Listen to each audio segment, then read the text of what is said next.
Okay, so I like the beat so far, but you might have noticed that the guitar is a little bit out of time. Now that I'm adding other instruments in, like the drums and the bass, which are snapped exactly to the grid, they're like perfectly in time, it's becoming more noticeable that the guitar isn't quite in time. So let me play it for you and just listen out to the guitar. In fact, I'll just play it from here.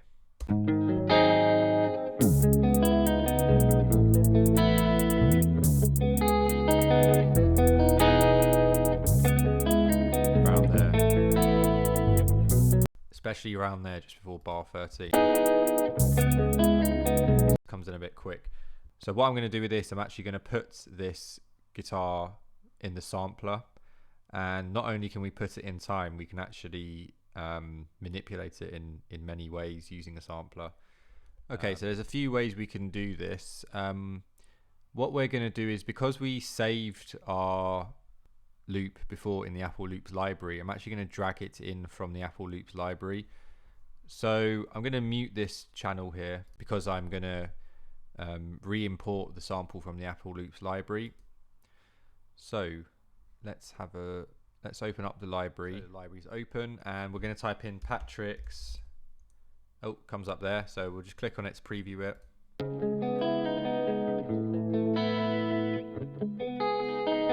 Okay, so now I'm going to drag. Now, rather than dropping it in the workspace, I'm going to drag it all the way to the tracks area, track header area, and we get a new menu.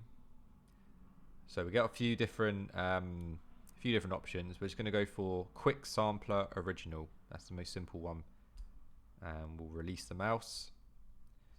And all these yellow markers are slices, so it's chopped up the loop for us. So it's done a lot of chops. So what we'll do is we'll do Command K and make sure the octave is C1. If it usually comes on a C2, so make sure it's C1. And all these different notes underneath, these notes will trigger the slices. So let's go C1, and that's our first slice. So we move up in semitones. So it's chopped up, it automatically chops up the sample for us, which is very handy. But there's too many chops, way too many. I only wanted a few. So what we'll do here is we'll go to the sensitivity, and it's actually automatically gone to 100, which is the max. So we're going to take it way down, just drag it back. Okay, this is a bit more helpful. Okay, so that's going to be more like it. So let's try it now. Command K. So we'll try C1. So that's a good chop.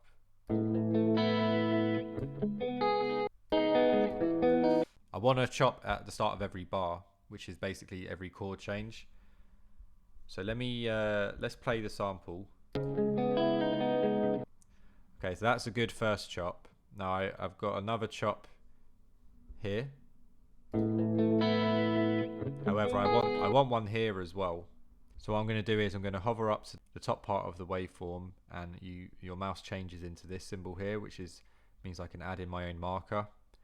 So I'm going to do it roughly here. Let's listen to that. Yeah, so I know it's a little bit early, so I'll just drag that forward. A bit more.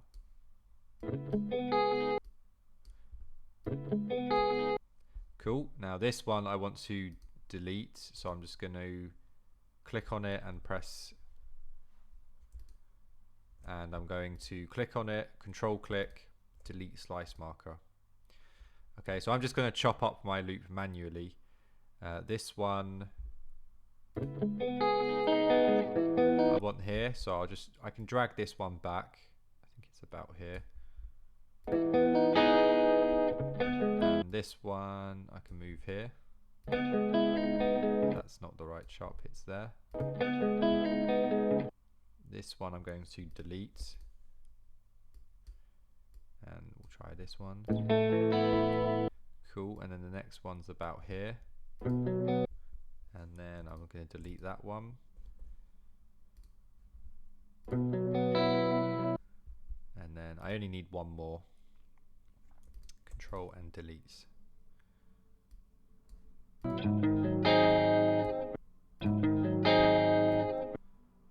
Okay. Cool. So I'm happy with the chop so far. So what I can do now is I can go into each chop and zoom in and just make it really, really accurate. So I'm just going to use the trackpad on my mouse. So I'm going to hover it in the right area, and then I'm just sort of scrolling down on my mouse, and then I can scroll horizontally to the left. And let's listen to this. So now that I've zoomed in a bit closer, you can see I probably need to move this forward slightly. Okay, cool. So I'm happy with that slice. Let's move on to the next one. So I'm just going to take this second one and I'm going to zoom in, and should be about right. I'm just going to move it up a bit further. You can see the waveform there where the actual guitar note starts. Yep, that'll do. So control, I'm just using my mouse again, and let's check this one. So this one could definitely be a bit more accurate. So you can see where the note starts there. So let's move it up slightly. That's better. Scroll across to the next one. Yeah, that one could come in a bit further along as well.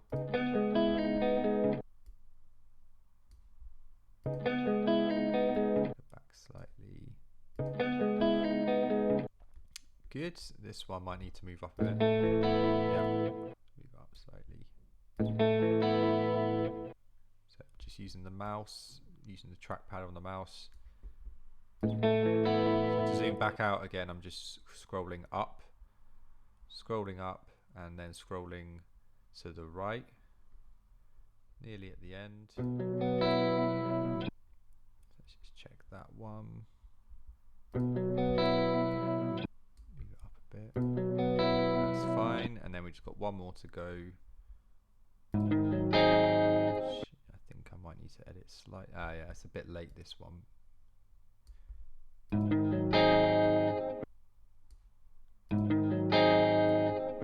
Okay, so I'm just going to keep it like that for now, just to tidy it up a bit. So we can change the pitch of the sample. So I want to hear the whole sample, so I'm going to just click play to end. And now when I play the first slice, it will play the whole thing to the end. So let me turn this to the right. So I'm going to make it 3 semitones. Let's have a listen now.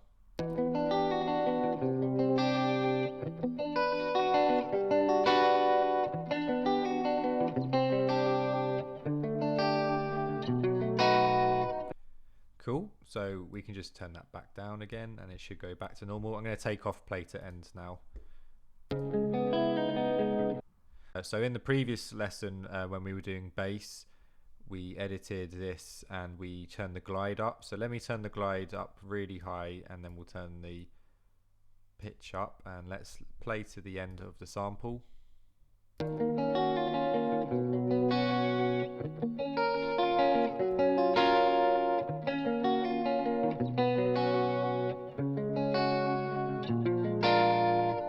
So you'd be able to hear it more if I jumped between notes. So let me press Command K and I'll play G1 and then D1.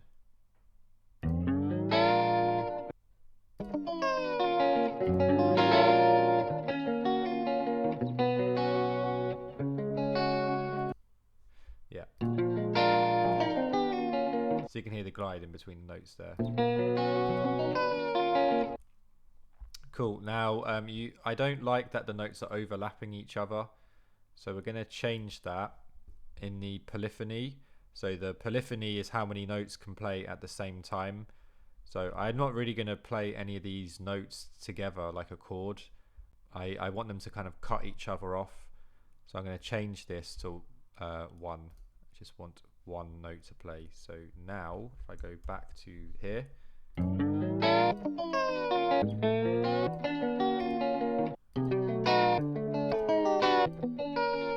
Okay, so So let's turn this glide way down. I'm going to turn the pitch down as well.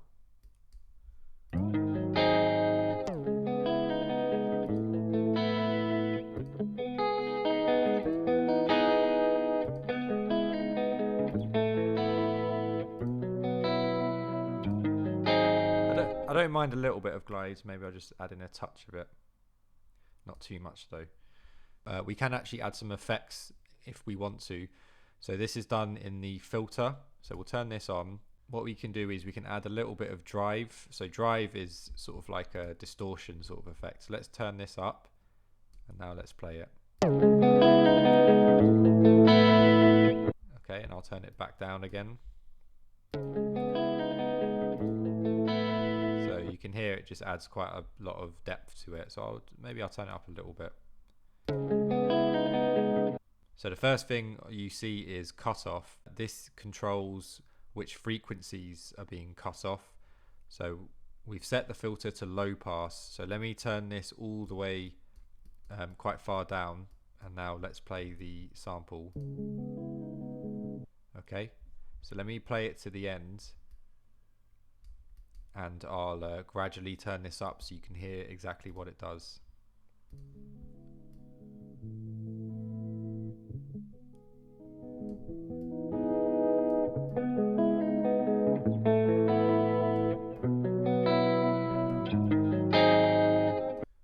So it basically cuts out all of the high frequencies, and then what we'll do is we'll change it to the opposite. So we'll change it to high pass, and we'll do the same thing.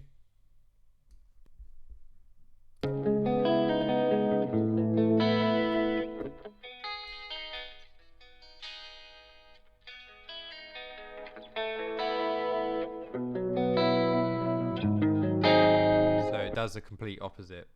So I'm probably, if you put it on 0, it won't affect it at all. So we'll just leave it at 0 here. So we'll just change it back to how it was. So it's low pass, and then it was on 100. Now it's going to be doing the opposite. So it's quite a cool effect. So all the frequencies are coming through now. Okay, now the volume, I'm not going to change the volume. I'm happy with the volume. Let's see. Right, I think I'm okay with the sample now. So let's get rid of the sampler, the actual instrument. And what we're going to do is we're actually going to input the MIDI. And because we're using the grids, it should be a lot more in time than when we were using the audio. So we're going to hit Control, and we're going to hit Create MIDI Region.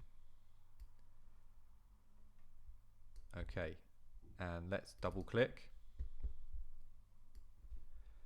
So we can see here in the piano roll, I'm going to get rid of the inspector. So we can see here in the piano roll, it actually has our samples listed.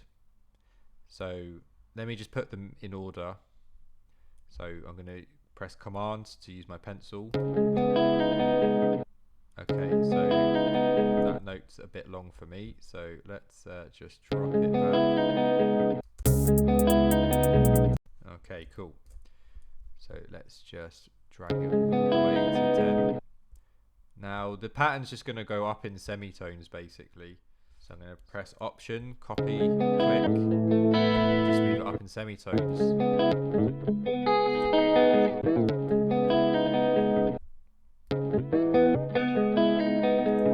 So that should be the whole pattern now.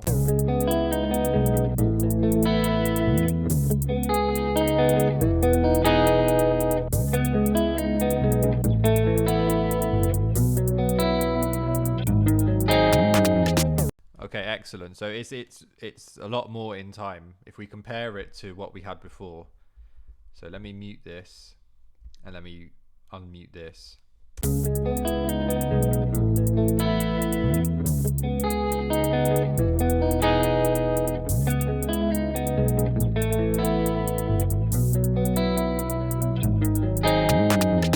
Okay, and now let me bring the sampled version of this back in.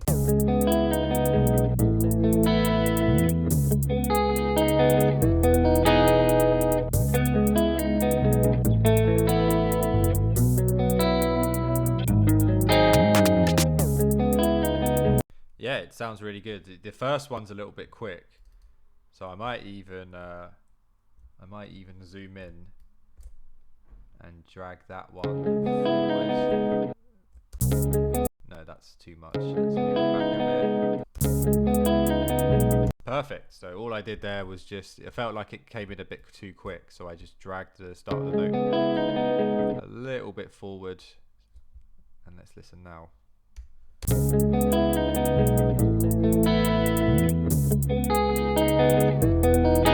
I like this. The slide actually makes quite a big difference as well. So I'll just show you that one more time. So that was just using the glide here. So we're just doing a slight glide in between each of the notes, and it really works. The drive kind of beefs up the sample a bit as well. So let me turn the filter off and back on again.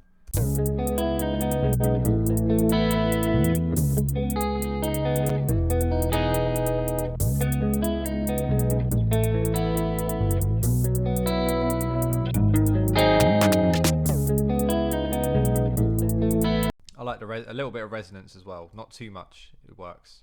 So that's too much.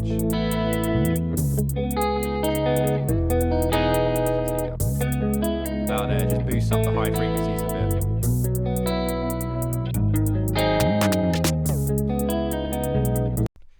Now that's really cool. So what we can do, if we wanted to, we can actually now change the pattern because it's all on MIDI notes. So let me copy and paste this over.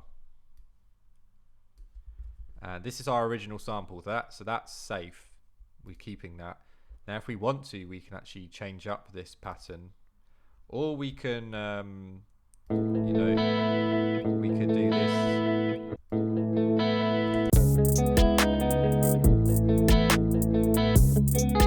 You know, there's loads of stuff you can do if you really wanted to. You can shorten the notes.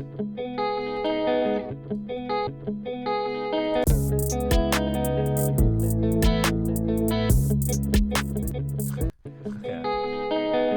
So let's just keep that one how it was.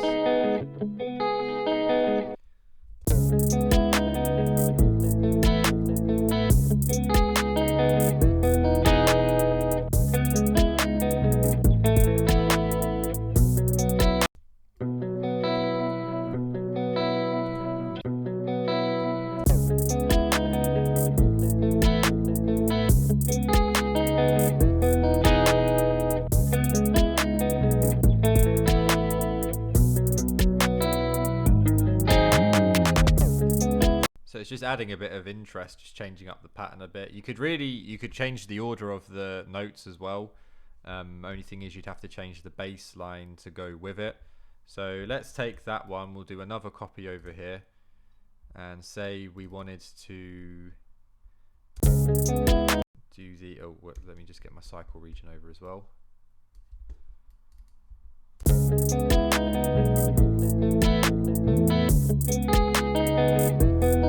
Say we wanted to change this note over.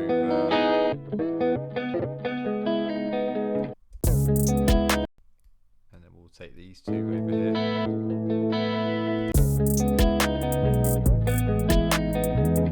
But obviously now the bass note needs to change as well. So we'll go to our bass note here. Bass pattern. So it needs to be this note here.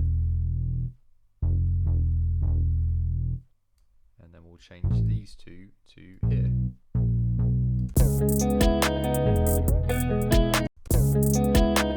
Oh, sorry, I just need to rearrange that.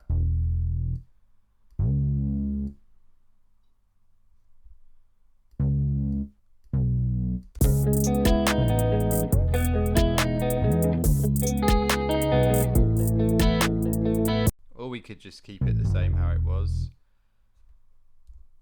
So I'll go back to my sample and we'll just do this one twice.